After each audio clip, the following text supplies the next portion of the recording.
Well, may I say once again, what a great joy and a privilege it is for me to be with you today. I haven't been here in about a year and a half since Pastor Jennifer's induction and the celebration of new ministry, and I'm just delighted to be back. And let me say, if every parish in our diocese began worship the way you do, with this praise band calling the congregation, calling the people of God into praise and thanksgiving and worship, we would have a stronger and healthier church. I was just delighted to be able to enter worship with you in that way today. And my thanks to the praise band who are here at St. Bede's. You do a great service to us. I don't know if this happens every Sunday, but it sure was a wonderful thing today. I also want to acknowledge the good work of your leadership here in this place. Since Pastor Jennifer's arrival here almost 2 years ago, I'm aware that this church has been doing some really wonderful new things. Some of those things have been in partnership with the Diocese of Toronto, the renovation of the Sunday school space, the chapel downstairs, and also our work together in supporting a full-time incumbency here in this parish. One of the smaller parishes, perhaps, in our diocese, but what you make up for in smallness of size, you certainly make up for in your spirit and in your enthusiasm. And I want to commend you and encourage you in that work of mission and ministry in this neighborhood. You're doing great things, and keep up the good work. Well, today is your 95th anniversary. Hard to believe that 95 years ago this month, Anglicans gathered here in this particular corner of God's vineyard to begin to worship together, not in this particular building, but not far away from here either. And for 95 years, the people of God have worshiped and led ministry in this neighborhood. They have engaged with their neighbors. They have spread the gospel of Jesus Christ by their words and their deeds. And my earnest prayer for you today is that 95 years from now, probably not anybody in this room, but the people of God will continue to do just that. It's a wonderful milestone, and as you prepare for your 100th anniversary, that really important milestone 5 years from now, I wish you God's blessing. The commemoration of St. Bede, your patron saint, is actually May the 25th, which is my birthday. So I feel this strong sense of connection with St. Bede. Looks like somebody else has a May 25th birthday as well. We're commemorating the anniversary at this time of year, 6 months before or 6 months later, depending on how you look at it, because it was in November 95 years ago that this community first began to worship. And of course, we are also celebrating All Saints' Day. We just celebrated it 2 days ago, and we continue that celebration through the week and into the Sunday. And for my brief remarks today, I really want to focus on that. What does it mean for us to celebrate the saints of God?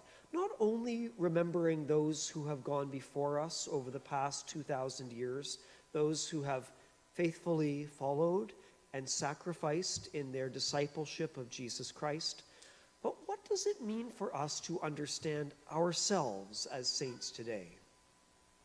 As I think about saints, I actually think about family reunions, because All Saints' Day is something like a family reunion. I don't know what life is like in your family when it comes to reunions, but every summer in my family, we stoically brace ourselves for an afternoon or an evening of small talk with distant relatives.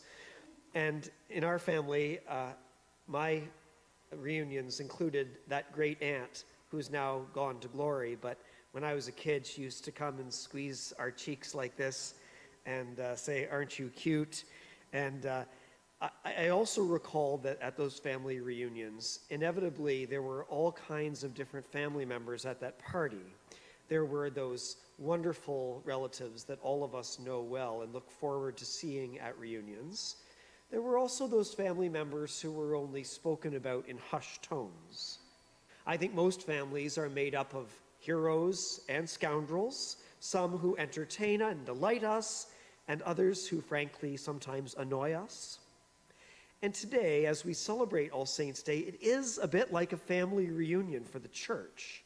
It's a day that we call to mind those sisters and brothers through time and space who are related to us not because they share our own blood, but because they share with us the blood of Christ. That's the bond. They are members of the Christian family through time and through space. But let's not pretend that this family reunion is any different from any other. Here, too, there are characters who both delight and annoy. Here, too, there are heroes and, dare I say, scoundrels. Because the communion of saints that we celebrate today is not generally made up of people who go around polishing their own halos. They are regular people like you and me. And if you think I'm being irreverent by saying that, just think of some of those heroes and scoundrels through the pages of the scriptures. The gospel writers, for instance, consistently place St. Peter first among the followers of Jesus. And yet we know that just hours after his arrest, Peter denied ever knowing Jesus. St. James and St. John, they squabbled with each other about who was the greatest. St. Paul refers to the Christian church in Corinth as saints, but he also spends a whole lot of time chiding them for their bickering with one another. Even in more recent times, we think of a saint that's recognized in our calendar, that is Florence Nightingale. She was a famous nurse and missionary during the Crimean War, and her reputation as a wonderful nurse and caregiver has become mythical in many ways. But we also know that Florence Nightingale was someone who set about to ruin the careers and reputations of some of her colleagues. And do you know that there was an attempt not many years ago to actually remove Florence Nightingale from our calendar of saints because of her misbehavior? Again, within the family of the church, we find heroes and we find scoundrels. And in case we're tempted to believe that we've now finally got it right after 2,000 years, and here assembled at the Church of St. Bede today are all the saints who do shine their halos, think about what the Christian writer Shirley Guthrie has to say about us as modern-day saints. This is what she writes.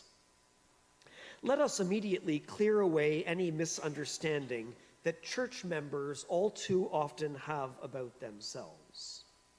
The people of God are not holy and that we are morally superior to anybody else.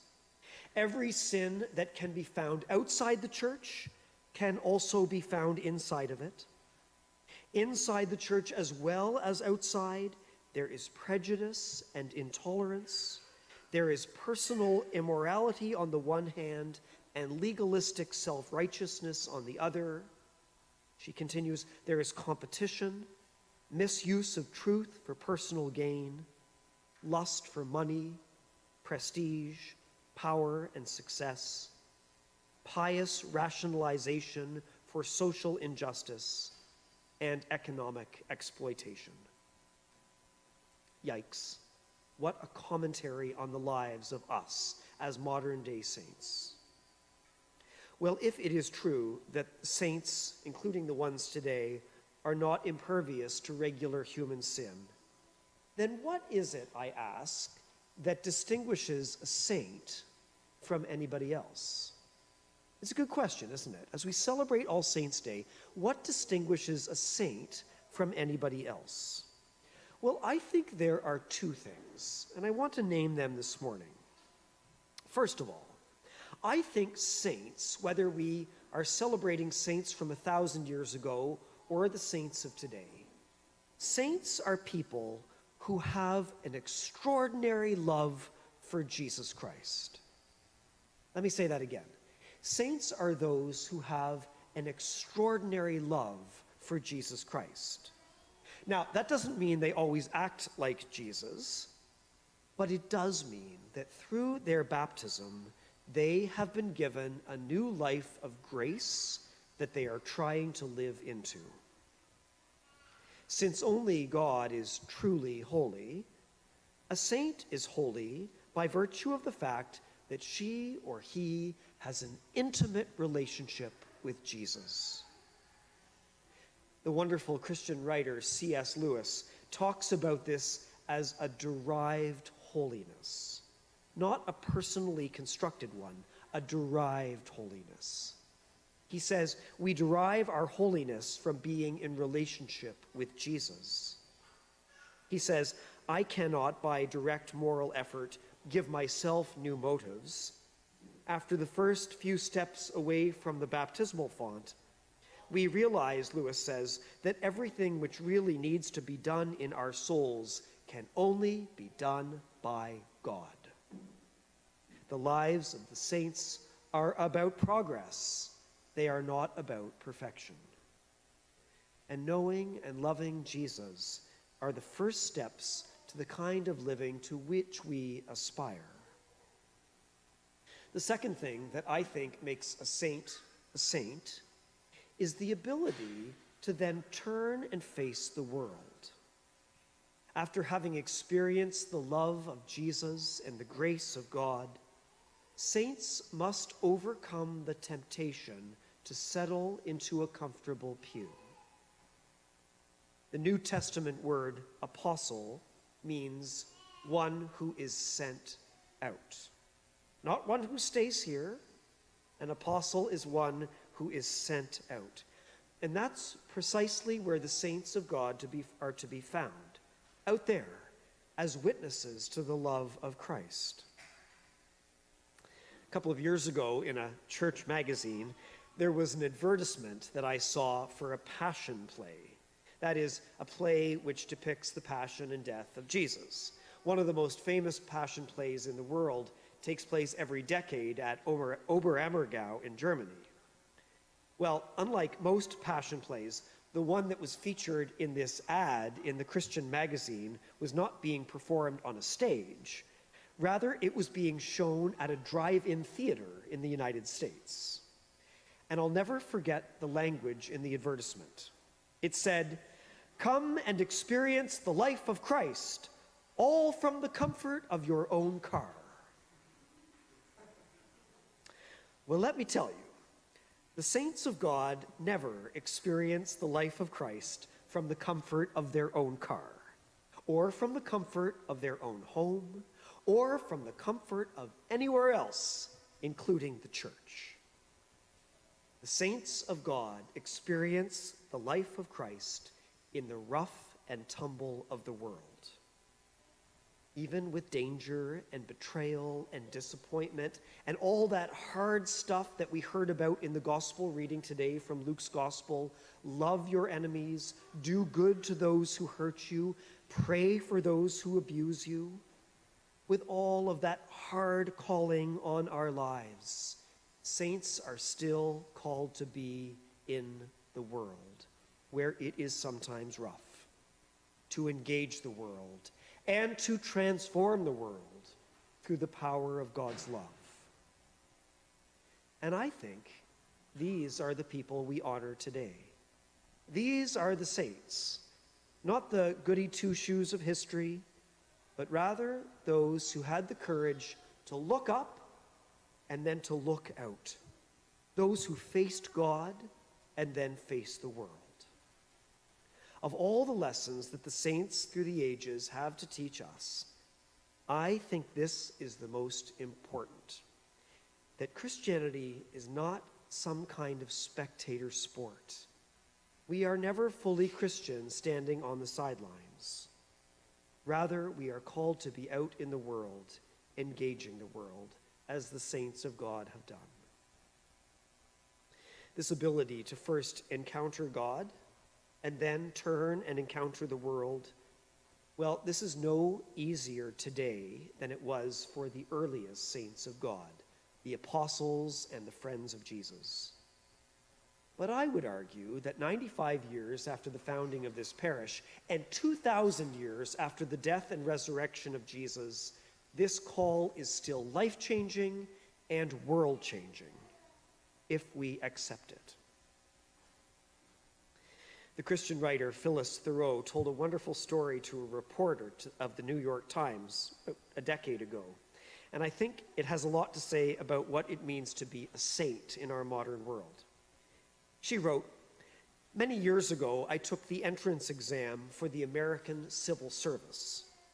Clearly, some of the questions on the exam were designed to weed out the kind of people who might have a messiah complex. That is, those who would easily let power go to their heads and therefore disqualify them from the American Civil Service. She continues, the questions were easy to spot, although one of them particularly stuck out in my mind, she says. This was the question. Do you think you are a special agent of God? Do you think you are a special agent of God? Thoreau writes that she paused for a moment with her pen in her hand, knowing how badly she wanted to write, yes, absolutely, I am a special agent for God. But then she realized why the question was being asked and thought better of it and knew that her future employment hung on the answer and decided to answer no. As a Christian, she knew that being a special agent for God is exactly what she was called to be and what we are called to be. We are called to follow in the steps of women and men, our fathers and mothers in the faith who first came to know and love God and then come to know and love the world. You and I are called once again on this All Saints Sunday to take our place in that fellowship. It is not easy, but it is the call of life. I said at the beginning that All Saints Day is a little bit like a family reunion. And I want to close today with some words from the American preacher Barbara Brown Taylor about our own place in that great family, you and me. She writes, on this All Saints Sunday, we worship with the whole host of heaven crowding the air above our heads. Peter is there, and Thomas, Barnabas, the Virgin Mary, Desmond Tutu, Mother Teresa, plus all those whom we have loved and lost in the past year. On All Saints' Day, they belong to us, and we belong to them. And as their ranks swell, so too do the possibilities that lie before us in our own lives. Because of them, and because of one another, and because of the God of love who binds us all together in one great fellowship, we can do more than any of us had ever dreamed to do alone. May this be our encouragement on this All Saints Sunday, that we are linked with each other, that we are linked with those who have gone before us and those who will come after us.